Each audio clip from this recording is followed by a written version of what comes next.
누가복음 23장 39절에서 43절까지의 말씀인데요.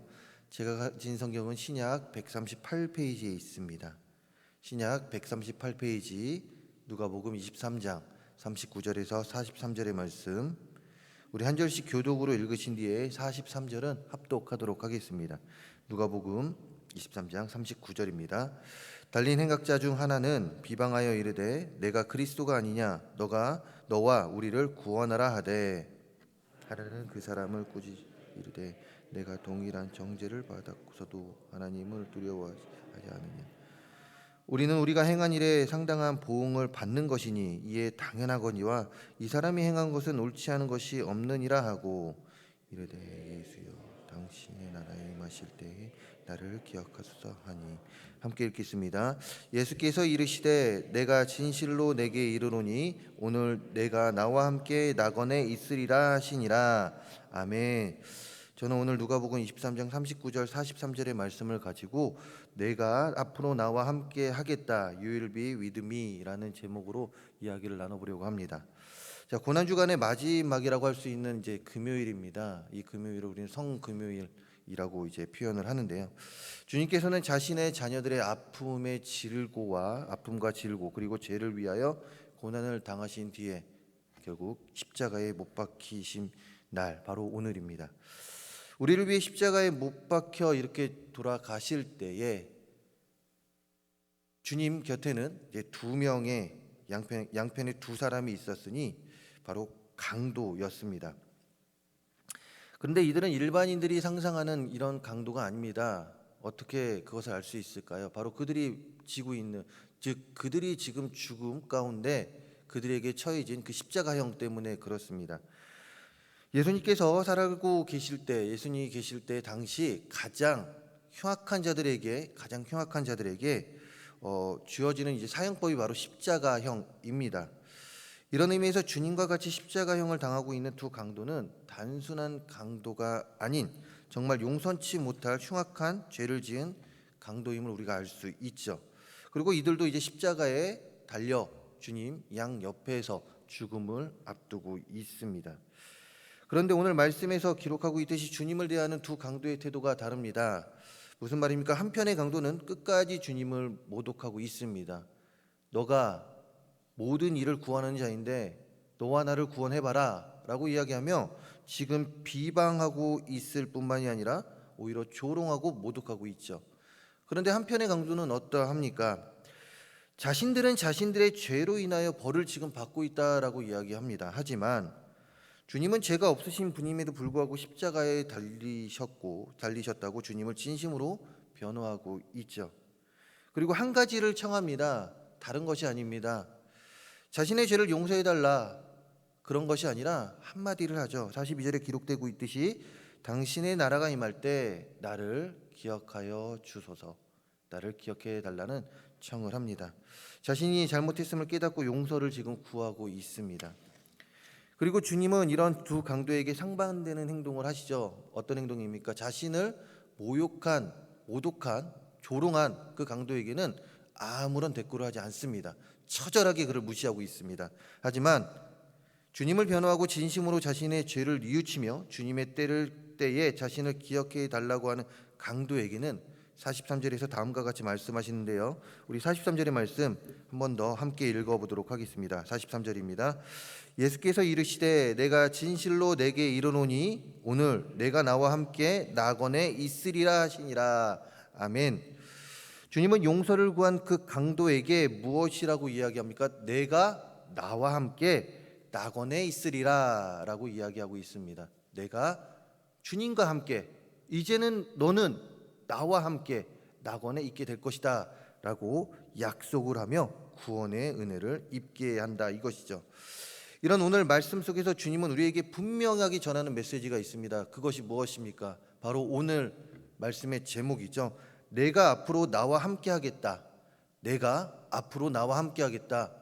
이 메시지를 주님으로부터 들을 수 있는 우리 그리스도인들이 되어야 한다, 이것이죠.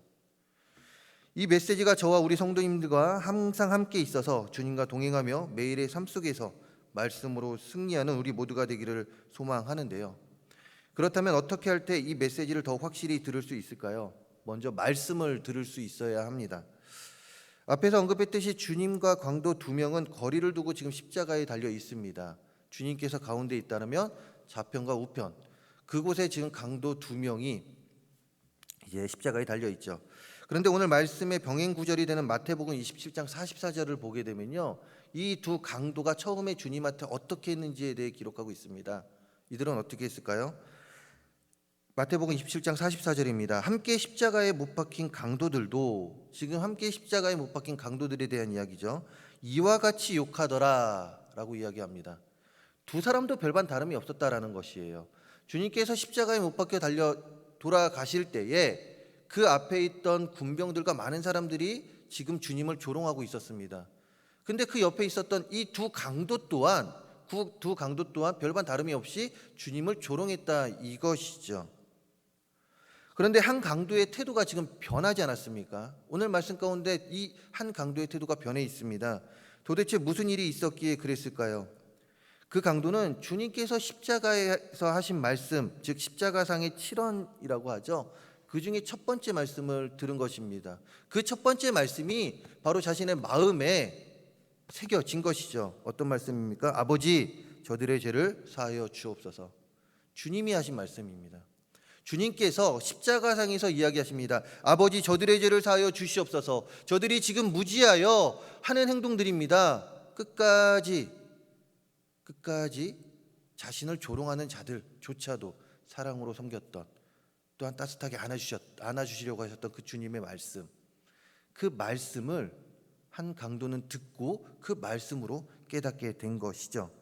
두 강도는 한날 한시에 같은 말을 들었습니다. 이때 한 강도는 주님의 말씀을 받고 사모함으로 변화되어 구원의 은혜를 경험했고, 결국 주님께 내가 너와 함께 하겠다는 이 축복의 말을 듣고 죽음을 맞이하게 되지만, 다른 편의 강도는 철저한 외면과 무관심 속에서 죽음을 맞이하게 됩니다. 말씀을 들었음에도 불구하고 그 말씀이 마음밭에 새기지 않았던 것이죠. 그렇습니다. 하나님의 말씀이 있는 곳에, 말씀이 있는 삶 속에서 주님이 함께 하십니다. 그렇게 주님으로부터 내가 나와 함께 하겠다, 내가 앞으로 나와 함께 하겠다라는 이 말씀을 듣기 위해서라면 우리는 하나님의 말씀을 보고 들음을 사모하고 그 능력으로 살아야 한다 이것이죠. 자신의 능력과 세상의 능력이 아니라 바로 이 하나님의 말씀, 우리를 살리는 이 생명의 말씀이 나의 말씀이 되어서 이 말씀의 능력으로 살아가야 한다 이것입니다. 주일뿐만 아니라 새벽을 통하여, 그리고 수요 예배, 금요 성령 집회 등 많은 예배와 기도회를 통하여 우리는 말씀을 듣습니다. 그 말씀이 우리의 말씀이 되어 삶에서 보여야 합니다. 단순히 이 시간 듣고 끝나는 것이 아니라, 오늘 이 시간 이 말씀을 들으셨습니까? 수요 예배를 통하여 말씀을 들으셨습니까? 오늘 저녁에 있을 금요 성령 집회를 통하여 들은 말씀이 있으십니까? 또한 주일을 통하여 들은 말씀이 있으십니까? 그 말씀이 단순히 그 시간으로 끝나면 안 된다라는 것입니다. 그 말씀 한 말씀이라도 좋습니다. 내 마음밭에 새기시기 바랍니다. 우리 마음밭에 새기시기 바랍니다. 그리고 그 말씀을 가지고 세상에 나가시기 바랍니다. 그리고 그 말씀대로 살아가시기 바랍니다. 이때 주님은 우리에게 말씀하십니다. 내가 나와 앞으로 항상 함께 하겠다. 내가 너와 항상 함께 하겠다. 너의 발걸음을 지켜주겠다 라고 분명히 우리에게 말씀해 주실 것입니다. 그리하여 주님 안에서 주님과 동행하며 주님이 항상 함께하는 삶, 교회만 다니는 자가 아니라 교회에서의 삶을 살아가는 우리 모두가 되기를 간절히 소망합니다. 우리의 삶의 자리에서 예수 그리스도의 향기를 나타내는 우리 모두가 되기를 간절히 소망합니다. 더하여 오늘 말씀을 통하여 주님은 말씀을 사모해야 된다, 말씀을 들어야 된다라는 메시지, 즉 내가 나와 항상 함께하겠다라는 메시지를 듣기 위해서는 말씀과 함께해야 된다는 가르침과 함께 기회를 놓치지 말아야 함을 가르쳐주고 있습니다. 방금 말씀드렸듯이 두 강도는요, 따로따로 메시지를 들은 것이 아닙니다. 주님의 말씀을 들은 것이 아닙니다. 한날 한시에 메시지를 들었다 이것이죠. 제1원, 아버지 저들의 죄를 사하여 주옵소서라는 말을 들었습니다. 그러나 방금 말씀드렸듯이 오늘 말씀에서 기록하고 있듯이 한 명은 무관심, 또 다른 이는 주님과 함께하는 은혜를 받게 됩니다. 이 말인즉슨 두 강도는 자신들의 죽음 앞에서 구원의 은혜를 얻을 수 있는 기회를 한날 한시에 얻었다라는 것이죠. 그런데 결론은 한 명은 그 기회를 잡았고 즉 구원을 얻게 됩니다. 그러나 한 명은 얻지 못하게 됩니다. 그 기회, 즉 기회를 잡은 자는 구원을 받게 되고 기회를 잡지 못한 자는 구원을 얻지 못하게 된다라는 것이죠. 주님의 말씀을 듣는다라는 것은 우리에게 기회가 왔다라는 것입니다. 이 시간 하나님의 말씀을 듣는다라는 것은요, 그냥 듣는 것이 아닙니다. 이 말씀을 듣는다, 이 시간은요 우리에게 기회가 왔다라는 것입니다. 어떤 기회입니까? 생명이 되는 말씀을 통하여 우리의 잘못된 점을 고치고 성숙해지는 삶으로 변할 수 있는 그 기회가 왔다라는 것이죠. 그런데 많은 그리스도인들이 어쩌면 우리들의 모습일 수도 있지만 생명의 말씀을 듣고 변화될 수 있는 이 기회, 지금 이 기회를 너무나도 소중한 기회를 얻었음에도 불구하고 이 기회를 잡지 못하고 살아갈 때가 너무나도 빈번합니다. 말씀을 통하여 변할 수 있는 기회는 아무에게나 허락된 것이 아닙니다. 아무에게나 허락된 것이 아니에요. 우리가 함께 신앙생활한 옆에 있는 성도님들, 그들에게만 기회가 생긴 것이다? 아닙니다. 바로 나에게 생긴 것이에요. 왜냐고요? 이 말씀이 내 옆에 있는 같이 신앙생활하는 성도님께 전해지는 말씀이 아니라 바로 나에게 전해지는 말씀이기 때문에 그렇습니다. 나에게 전해지는 말씀이기 때문에, 그렇기 때문에 이 말씀을 통하여 하나님은 우리에게 지금 기회를 주시는 것이에요. 이 말씀을 통하여 깨우치고 깨어서 하나님의 자녀로서, 내가 택한 백성으로서 살아가라라고 말입니다. 그렇게 우리는 이 기회를 소중히 여겨야 합니다. 오늘 이 강도가 이 말씀 듣고 변화했듯이 이 기회를 붙잡은 가운데 구원의 은혜를 얻었듯이, 내가 나와 항상 함께하겠다라는 그 말씀을 들었듯이 우리 또한 이 말씀을 통하여 주신 이 기회를 확실히 붙잡고 하나님과 항상 동행하는 삶을 살아야 할 수 있어야 한다, 이것이죠. 더욱 성숙한 그리스도인이 되어 우리를 제약되게 하는 화려한 세상 문화 속에서 안주하며 살아가는 자들이 아니라 확실한 분별력을 가지고 주님과 함께하며 주님의 영광을 더욱 나타내며 살아갈 수 있어야 한다, 이것입니다. 이것이 바로 주님이 주의 자녀들인 우리들에게 원하는 삶입니다. 이때 우리는 내가 나와 함께하리라라는 주님의 메시지, 그 메시지를 더욱 확실히 듣고 살아갈 수 있게 됩니다. 말씀을 마무리하려고 합니다. 데살로니가전서 4장 17절은 다음과 같이 기록하고 있습니다. 그 후에 우리 살아남은 자들도 그들과 함께 구름 속으로 끌어올려 공중에서 주를 영접하게 하시리니 그리하여 우리가 항상 주와 함께 있으리라. 아멘. 우리가 항상 주와 함께 있게 되는 것, 우리가 항상 주님과 함께 있게 되는 것, 우리 모두의 소망이 되어야 합니다. 왜요? 이것이 우리의 바람이기도 하지만 우리를 향한 주님의 원하시는 일이기 때문입니다. 주님의 바람이기도 하기 때문에 그렇습니다. 주님은 우리와 항상 함께하기를 원하고 계십니다. 이것을 기억하며 말씀을 더욱더 사모하는 우리 모두가 되기를 간절히 소망합니다. 말씀이 이 생명의 말씀이 다른 사람의 말씀이 아니라 바로 우리의 말씀이, 나의 말씀이 되기를 간절히 소망합니다. 그리고 이 말씀을 통하여 변하시기 바랍니다. 지금 이 상태로 머무는 것이 아니라 더욱 성숙한 자가 되어서 하나님께 더욱더 영광 돌릴 수 있는 우리 모두가 되기를 간절히 소망합니다. 그리하여 더욱더 변화된 우리들의 모습 가운데 우리의 삶의 자리에서 예수 그리스도의 향기를 나타낼 뿐만이 아니라 나를 통하여 내가 축복의 통로가 되어요 내 주변이 변화될 수 있는 그 놀라운 역사가, 그 경험을 하는 우리 모든 성도님들이 되시기를 간절히 소망합니다. 그러면서 이 세상에 살아갈 때에 교회만 다니는 자가 아니라 교회로서의 삶을 살아갈 뿐만이 아니라 세상이 감당치 못하는 주의 자녀, 하나님의 자녀로서 부끄럼 없이 살아가며 하나님께 더 큰 영광을 돌리는 저와 우리 모든 성도님들의 삶이 되기를 주님의 이름으로 축원합니다. 기도하겠습니다. 고난주간의 마지막 날, 어쩌면 마지막 날이라고 할 수 있는 이 성금요일, 주님께서는 십자가에 달려 돌아가심 가운데 우리의 죄를 사하여 주십니다.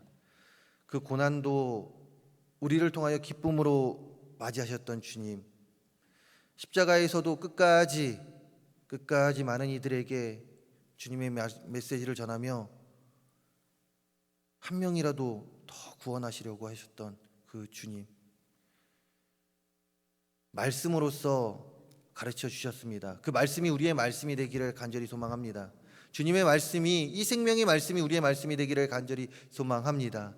그리고 또한 그 말씀을 통하여 우리는 기회를 얻었으니 그 기회 가운데 더욱더 성숙한 그리스도인의 삶을 살아가며 주님 모시기에 부끄러움이 없는 삶을 살아가는 우리 모두가 되기를 간절히 소망합니다. 부족합니다. 그러나 붙잡아 주시옵소서, 이끌어 주시옵소서, 힘 주시옵소서, 능력 주시옵소서. 그리하여 그 말씀 가운데 승리하는 우리 모두가 되게 하여 주시옵소서. 이 시간 아름다운 예물 드리는 손길들 기억하여 주시고 이 예물 기뻐 받아 주시며 하나님, 많은 기도 제목들 담았을 때 그 기도 제목에 하나님 응답하여 주시되 넉넉하게 응답하여 주시옵소서.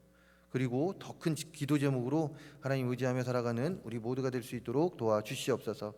오늘 이 성금요일 더욱더 거룩하게 지킬 수 있는 우리 모두가 되게 하여 주시고 주님의 고난에 동참하며 주님의 부활을 기다릴 수 있는 우리 모든 동성교회 성도님들 될 수 있도록 도와주시옵소서. 이 모든 말씀 예수 그리스도의 이름으로 기도합니다. 아멘.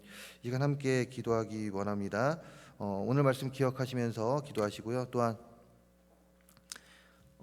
교회를 위해서 담임 목사님과 원로 목사님을 위해서 기도해 주시기 바랍니다. 또한 교회 행사들이 있습니다. 계속되는 행사들 속에서 기도해 주시고 또한 이제 마지막 주에 공동의회를 위해서 기도해 주시기 바랍니다. 마지막 주에 있을 공동의회 잘 은혜 가운데 하나님의 뜻 가운데 이루어지는 공동의회 그 담임 목사 위임 투표 를 위해서 우리 기도해 주시기 바라고요. 그다음에 이제 고난주간 마지막 날입니다. 끝까지 주님의 고난에 동참하며 이제 부활절, 돌아오는 부활절에 주님의 부활을 더욱더 기뻐할 수 있는 우리가 되게 해달라고 기도해 주시고 또한 환우들을 위해서 각자 가지고 나오신 기도 제목 가운데 기도하시다 자유롭게 돌아가도록 하겠습니다. 주의 열창하신 뒤에 기도하십니다.